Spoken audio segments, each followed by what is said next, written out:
আসসালামু আলাইকুম। দেশ বিদেশের সর্বশেষ স্পোর্টস আপডেট নিয়ে বিয়ন্ড বর্ডার স্পোর্টসের নিয়মিত আয়োজন sports bulletin powered by beyond border study abroad. আর এই আপডেট নিয়ে আপনাদের সাথে আছি আমি সুমাইয়া জাহান সামান্থা। চলুন দেখে নেই আজকের স্পোর্টস আপডেট। আগামী 23 ফেব্রুয়ারি থেকে শুরু হচ্ছে ওয়ানডে ফরম্যাটের বিসিএল। টুর্নামেন্টকে সামনে রেখে স্কোয়াড এবং সূচি ঘোষণা করেছে বিসিবি, যেখানে বিসিএল-এ থাকছে 4 দল: পূর্বাঞ্চল, মধ্যাঞ্চল, দক্ষিণাঞ্চল এবং উত্তরাঞ্চল। এছাড়া পয়েন্ট টেবিলের শীর্ষ 2 দল আগামী 3 মার্চ মিরপুরে ফাইনাল খেলবে। প্রবাসী ফুটবলারদের অন্তর্ভুক্তির প্রক্রিয়ার অংশ হিসেবে ফরওয়ার্ড শায়লা মেদিনা আহমেদকে বয়সভিত্তিক দলে বিবেচনা করছে বাফুফে।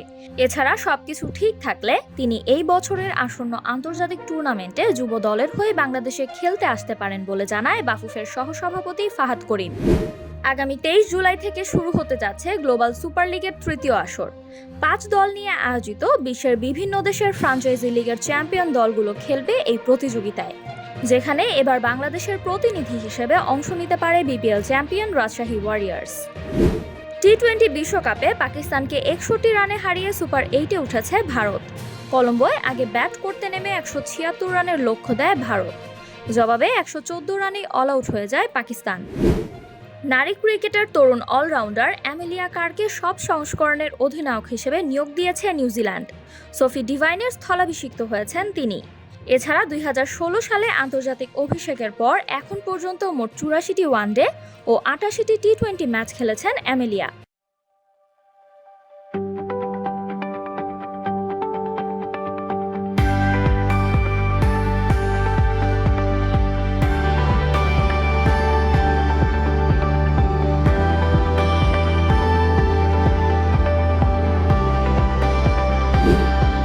এফএ কাপের চতুর্থ রাউন্ডে উইগান অ্যাথলেটিককে 4-0 গোলে হারিয়ে পঞ্চম রাউন্ডে উঠল আর্সেনাল।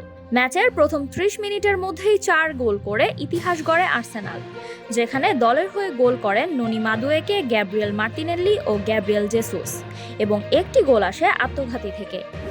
পারফরম্যান্সে অবদানের স্বীকৃতি হিসেবে টানা দ্বিতীয়বারের মতো বেলিন্ডা ক্লার্ক পুরস্কার জিতেছেন অস্ট্রেলিয়ার অলরাউন্ডার অ্যানাবেল সাদারল্যান্ড, যা দেশটিতে নারী ক্রিকেটের সর্বোচ্চ বর্ষসেরা পুরস্কার। এছাড়া 2026 সালের বর্ষসেরা ওয়ানডে খেলোয়াড়ের সম্মানও পেয়েছেন তিনি। বায়ার্ন মিউনিখের হয়ে ভার্ডার ব্রেমেনের বিপক্ষে জোড়া গোল করে ক্যারিয়ারের 500তম গোল পূর্ণ করেছেন হ্যারি কেইন। ফলে চলতি মৌসুমে বুন্দেসলিগায় তার গোল সংখ্যা দাঁড়ালো 26টি, যার মধ্যে 9টি গোল এসেছে পেনাল্টি থেকে।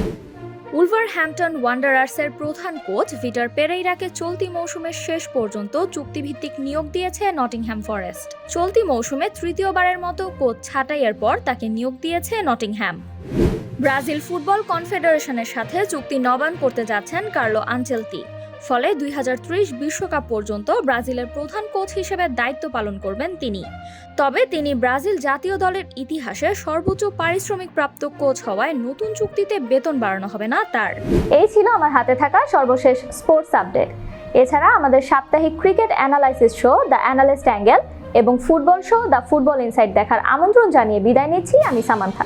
আরও আপডেট পেতে সাবস্ক্রাইব করুন আমাদের ইউটিউব চ্যানেল এবং ক্লিক করুন বেল আইকন। ফলো করুন টিকটক ও ফেসবুক পেজে।